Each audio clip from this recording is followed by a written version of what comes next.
সম্মানিত উপস্থিতি, আমি আপনাদের কাছে, আমাদের বড়রাই আপনাদেরকে দিক নির্দেশনা দিবে।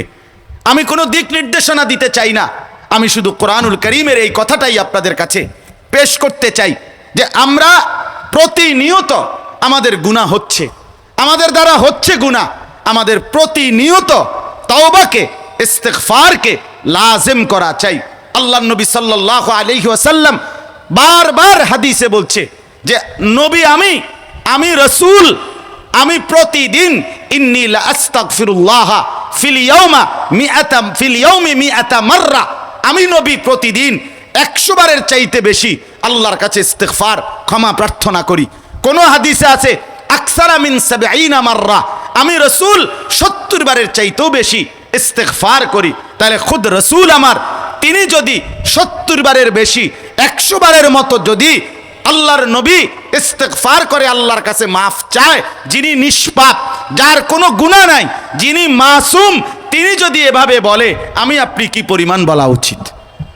হযরত আব্দুল্লাহ ইবনে আব্বাস রাদিয়াল্লাহু তাআলা আনহুমা হাদিসের মধ্যে আছে, নবীজি তিনি বলেন, নবীজি একদিন বসা আর আল্লাহর কাছে মাগফিরাত চাইতেছিলেন, আর আমি গুনতেছিলাম কয়বার বলে রব্বিগফির ওয়ারহাম, এভাবে বলতেছিলেন নবীজি।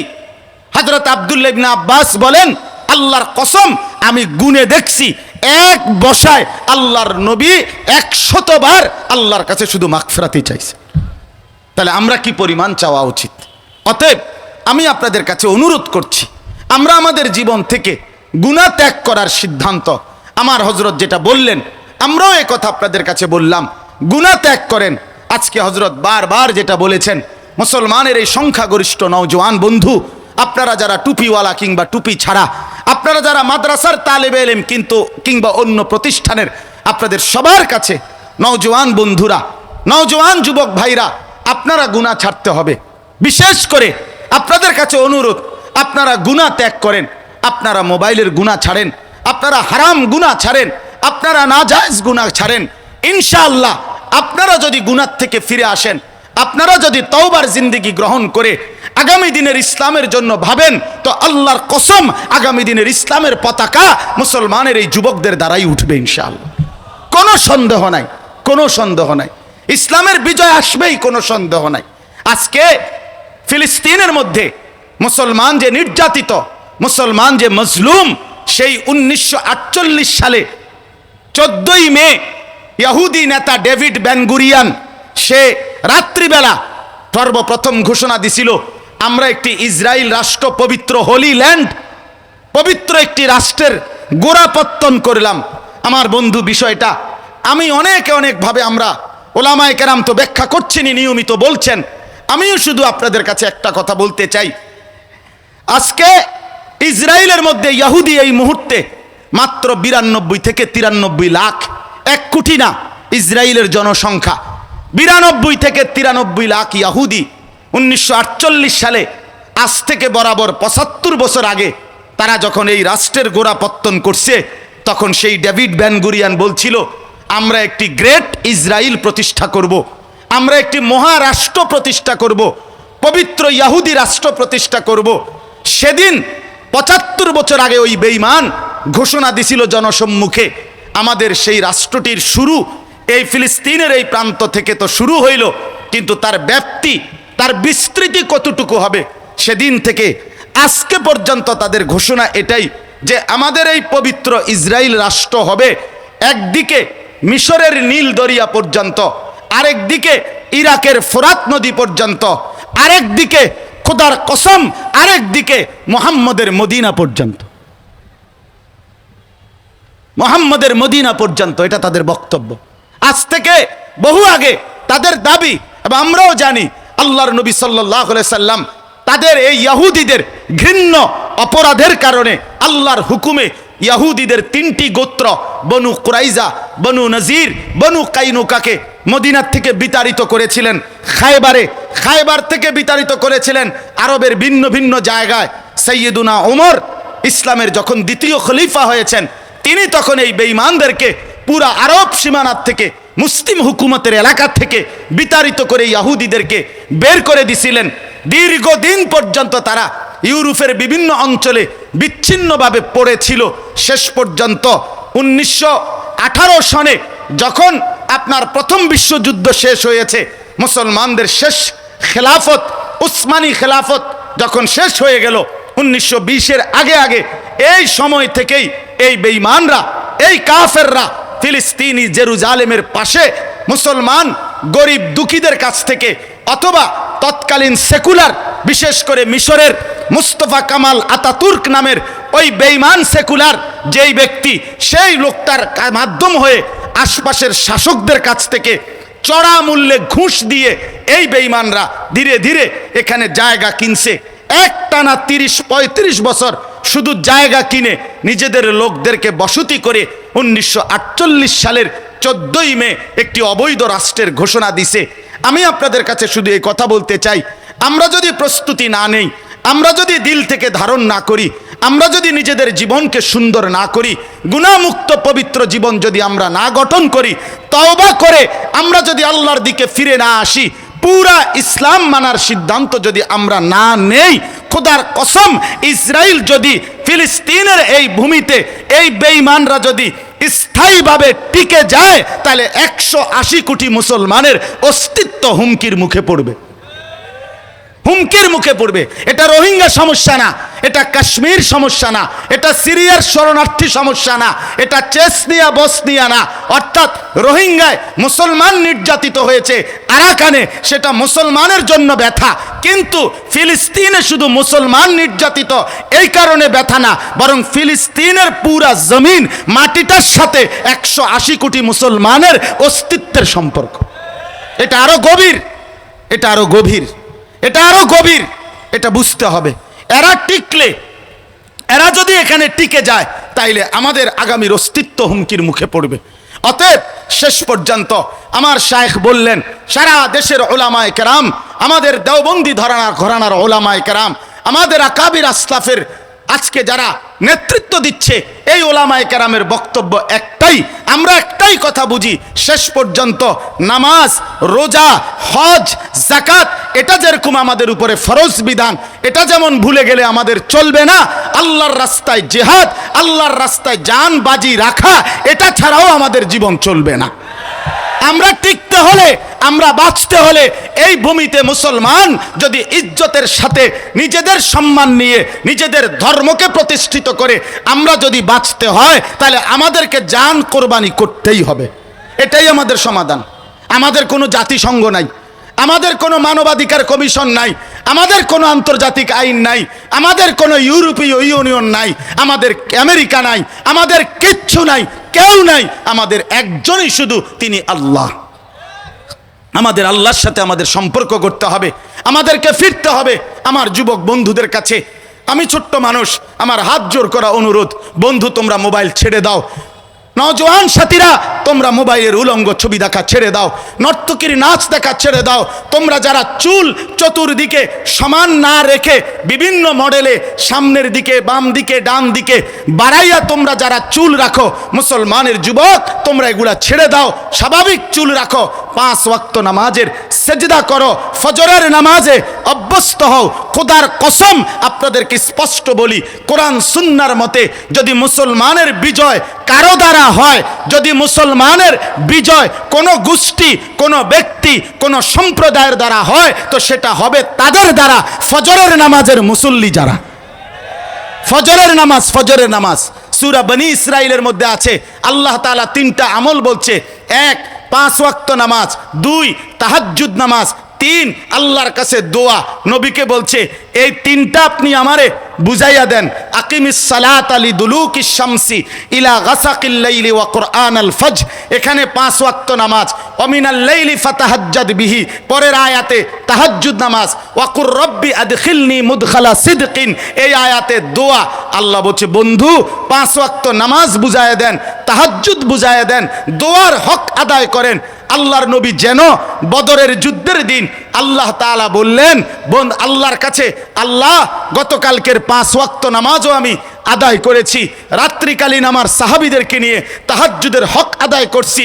এখন আমি বদরের প্রান্তরে চোখের পানি ফেলে সেজদা দিয়ে দোয়াও করছি, আল্লাহ আপনি আপনার ওয়াদা বাস্তবায়ন করেন।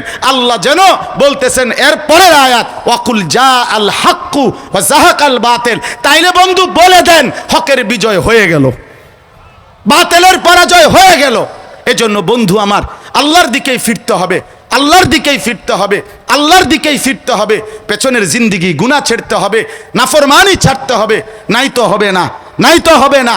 আমরা যুদ্ধ ছাড়া, আমরা জানবাজি ছাড়া, আল্লাহর রাস্তার জিহাদ ছাড়া, 5 ওয়াক্ত বন্দেগী ছাড়া, জীবনের সর্বক্ষেত্রে গুনাহ ত্যাগ করে আল্লাহর সন্তুষ্টি কামনা ছাড়া আমাদের ইসলামের বিজয় আসবে না।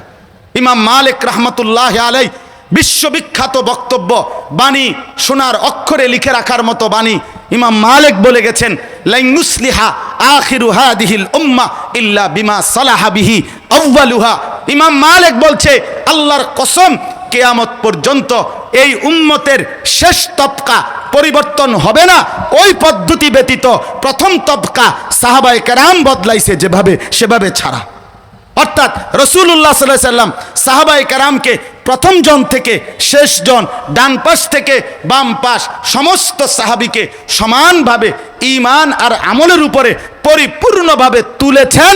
ফলে গোটা পৃথিবী সাহাবায়ে কেরামের কদমের নিচে আসছে।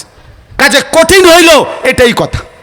ওয়াদাল্লাহুল্লাযীনা আমানু ওয়া আমিলুস সালিহাত লা ইস্তাখলিফান্নাহুম ফিল আরদ।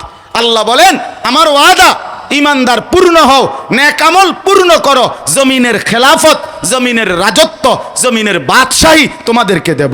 বন্ধু আমার, বেশি দিন হয় নাই, ঘাবড়াবার কিচ্ছু নাই, হতাশ হওয়ার কিচ্ছু নাই। মুসলমানের খেলাফত এই পৃথিবীতে একটানা 1300 বছর ছিল। 1920 খ্রিস্টাব্দ পর্যন্ত উসমানী খেলাফত ছিল, মুসলমানদের হুকুমত ছিল। খেলাফতে রাশেদা, উমাইয়া খেলাফত, আব্বাসী খেলাফত, উসমানী খেলাফত। কাজেই মুসলমানের খেলাফত ছুটে গেছে, মুসলমানের বাদশাহী রাজত্ব ছুটে গেছে। মাত্র 103 বছর চলে, মাত্র, বেশি দিন হয় নাই। কাজেই এটা আল্লাহর একটা নীতি। বর্তমানের বুজুর্গরা বলেছেন আল্লাহর একটা নীতি এটা। তিলকাল আইয়ামু নুদাভিলুহা বাইনান নাস। আল্লাহ বলেন, আমি দিন বদলাই মানুষের মধ্যে। আমাদের এক সময় সারা পৃথিবী বিজয়ের পতাকা ছিল, আমরা অনেক দিন হয়ে আমরা জুলুমের শিকার, নির্যাতনের শিকার।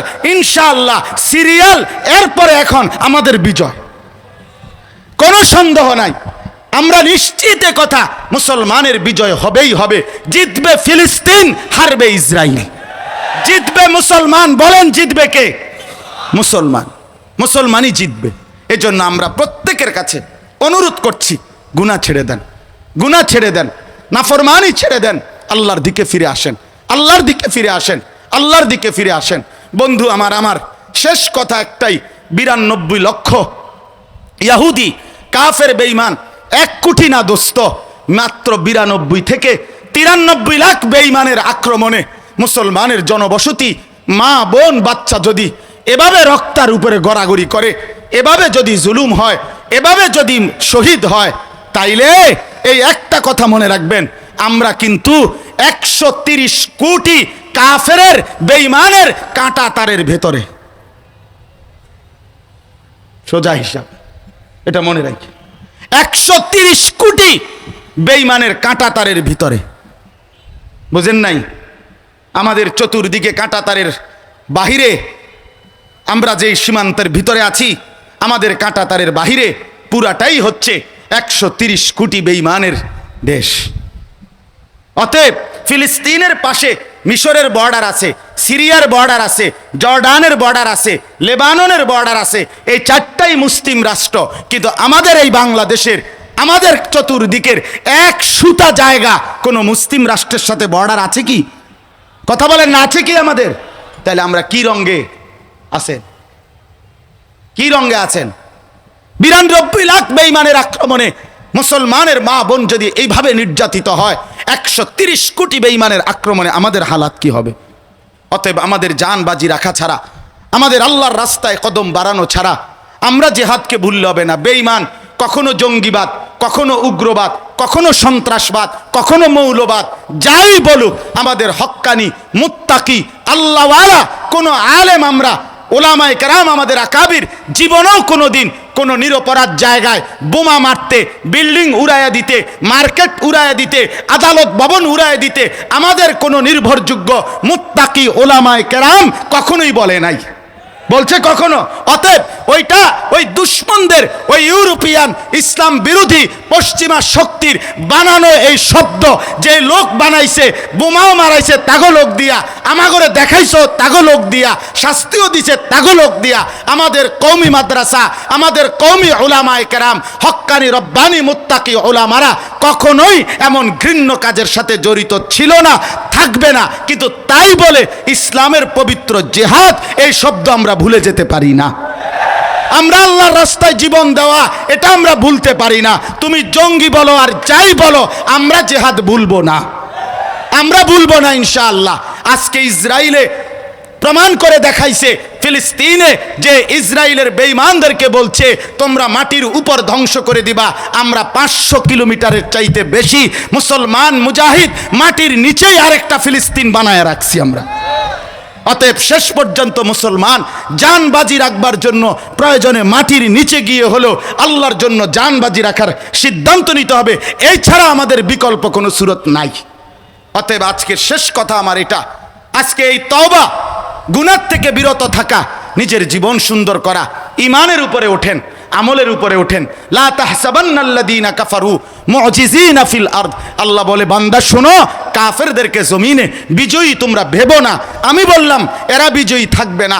কোরআনে আছে ওয়াকাত্তানাহুম ফিল আরদি উমামা, সূরা আরাফে আল্লাহ বলেন ইহুদিদেরকে আমি কাইটা কাইটা টুকরা টুকরা করেই রাখবো, তাদেরকে সংঘবদ্ধ শক্তি হিসাবে টিকে থাকতে দেব না।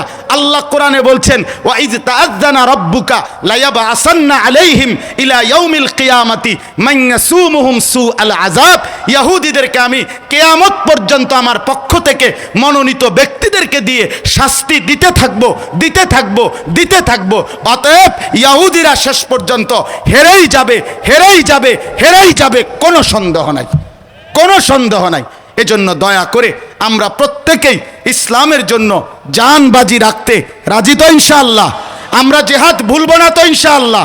আল্লাহর রাস্তায় জিহাদ করার জন্য আমরা প্রস্তুতি নেই।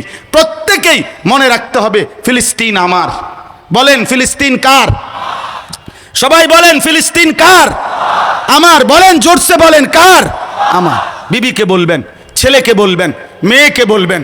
আমি আমার 7 বছরের বাচ্চা, আমার ছেলে সফওয়ান, খোদার কসম আমি তাকে বলছি বাপ তুই বল ফিলিস্তিন আমার।